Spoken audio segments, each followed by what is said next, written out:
Alright everybody, listen up. This is what we're talking about this week. ComicCon, there's a lot that happened. Blizzard is in some serious hot water over some sexual harassment allegations. The excitement for the Steam Deck is heating up because it can officially handle every game that Valve has thrown at it. The Tokyo Olympic opening ceremony was actually about video games. And Pokemon is getting a live-action TV series. Cue the fucking intro.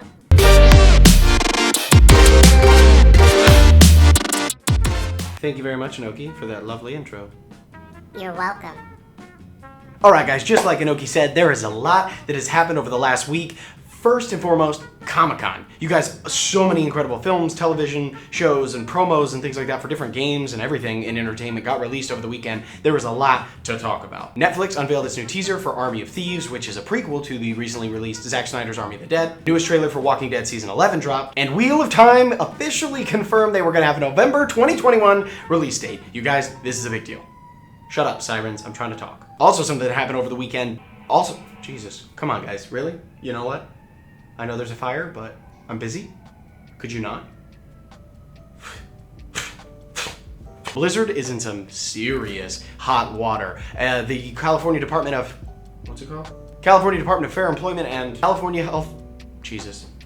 The California Department of Fair Employment and Housing filed a suit against Blizzard alleging that they have basically perpetuated, created, and enabled a workplace environment of sexual harassment. There are many, many employees who have come forward, and some big-time names have come out in this lawsuit that was filed on Tuesday, actually. The complaint alleges that the company had a frat boy culture in which many of the top employees and supervisors within the company not only knew and were made aware of, but also enabled the sexual harassment of many, many female employees who were working at Blizzard. The suit again named several prominent employees, including J. Allen Brack, the head of Blizzard. The complaints sound like they were pretty widespread across multiple divisions of the company, and so hopefully the lawsuit is able to get to the bottom of it, find the people who are responsible, and take action. Some gaming websites and YouTube channels have halted their coverage of games from Blizzard, so we're gonna see what happens as the case unfolds. But again, all I can say is that that's so shitty that ever happens to anybody, and hopefully the people who are responsible can be found and held accountable and charged if they're guilty of crimes. On a much happier and less dour note,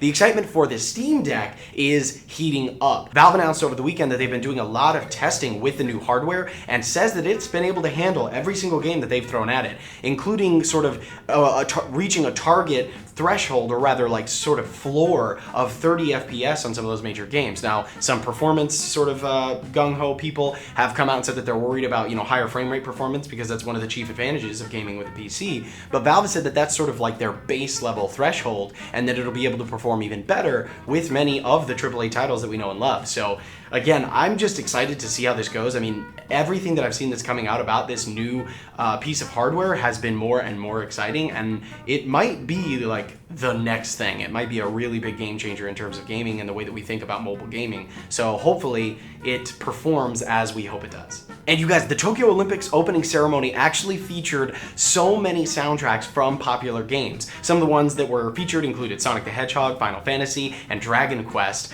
It was sort of like this little ode or this little nod to video games in Japanese culture that was really, really cool. I challenge you to go ahead and listen to the opening ceremony and see if you can spot some of the games that were referenced. One of my personal favorites is the Final Fantasy bit that was in there. I absolutely love that game. Final Fantasy X, I think I logged like 300 hours on that game. It was obscene, but nevertheless, awesome. What an homage to sort of Japanese culture and video game culture as a whole to be included in the opening ceremony for the Olympics. I mean, even in that small way, that's fucking cool. And also, you guys, speaking of Japan, Pokemon. Like 15 minutes, like maybe 30 minutes ago, I don't know, 30 minutes ago, I just got a notification from IGN, and Pokemon is getting a live action television series that is in development by Netflix from Lucifer co-showrunner Joe Henderson. It's supposed to sort of follow the format or sort of try to emulate the style, I think, of Detective Pikachu that was released in 2019 with Ryan Reynolds. But who knows? I mean, I'm kind of excited to see how it turns out at the very least, and whether or not it's any good. I don't know. Brady and Paul were kind of like on the fence about it, so I'm curious to get their reaction. I don't know. What do you guys think? Drop a comment down below. Let me know what you think of a live-action Pokemon Netflix television series. But that kind of wraps it up for major headlines, you guys, and brings us on to new releases. Now, I'm not gonna lie, there are a shitload of new releases that are coming out this week. Not just brand new releases to platforms, but also, again, sort of, I even cover when games get brought to certain consoles and things like that. But there are a lot, so I'm going to try to get through these with a relative degree of efficiency. Contra Returns is an action mobile game shooter that is coming out for iPhone and Android on July 26th. Microsoft Flight Simulator is coming to Xbox Series X, which is kind of interesting. The graphics are supposed to be much, much better on the Xbox Series X hardware, so go ahead and give that a check. That is happening on July 27th. Neo, The World Ends With You is an adventure game that is actually a sort of follow-up sequel to a game that was released like 16 years ago, I think. But it's a follow-up thing. It is coming to the PlayStation 4 and the Switch on July 27th as well. Samurai Warriors 5, the action-adventure title from Koei Tecmo, is available on Xbox One, Switch, and PC, all starting July 27th. The Great Ace Attorney, a title from Capcom, releases on July 27th. Tribes of Midgard, a cooperative survival game that's sort of a nice change of pace from some of the cutthroat, troll-infested games that we saw during the pandemic, like Among Us and things like that. This is a cooperative survival strategy game that is also releasing on July 27th. And finally, Chernobylite. I've covered this one in the past. It looks really, really interesting. Chernobylite is coming out on July 28th. It's an action, survival, horror RPG from an independent developer. It's like, this could be a dark horse game. Like, this could literally be one of the better games of the year that is sort of, again, kind of a dark horse, and I'm very, very excited to see what kind of a response the game gets and what kind of reviews that it gets, because I think that's really going to kind of make or break its success. But it looks really interesting. It looks very exciting. It's coming out on July 28th, and we might do actually a full in-depth review, because I've been seeing a lot about this game over the past month or two, as I've seen some of the new trailers and the promo content. They had some amazing press kits that they sent out to streamers, so this game looks to be very promising, and like I said, we might do a further in-depth review on that later on this week. Nier Reincarnation is another mobile game, an RPG, that is coming to iOS and Android on July 28th. The Forgotten City, a sort of time-looping RPG that sends you back to ancient Roman times to prevent a sort of divine cataclysmic event that wipes out this Roman city, is releasing on July 29th. July 28th as well. Eldest Souls is a 16-bit adventure game that had its release date trailer announced at E3, which is kind of cool. Releases on July 29th.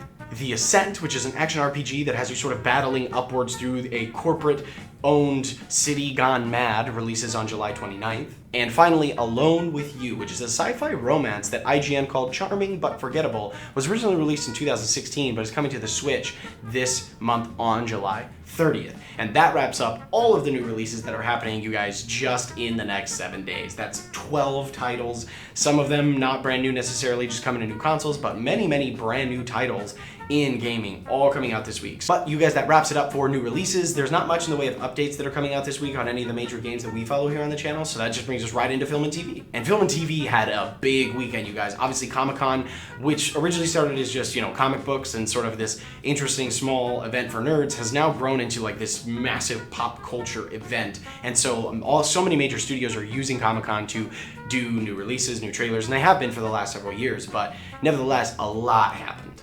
We're just going to go through the big ones, or at least the ones that I care about. Lucifer was confirmed at Comic-Con for season 6, set to be released in September. I actually really enjoyed the show Lucifer. I'm caught up, I think, to the 5th season. My wife and I really like watching it together. The 3rd season, I think it was a little tricky.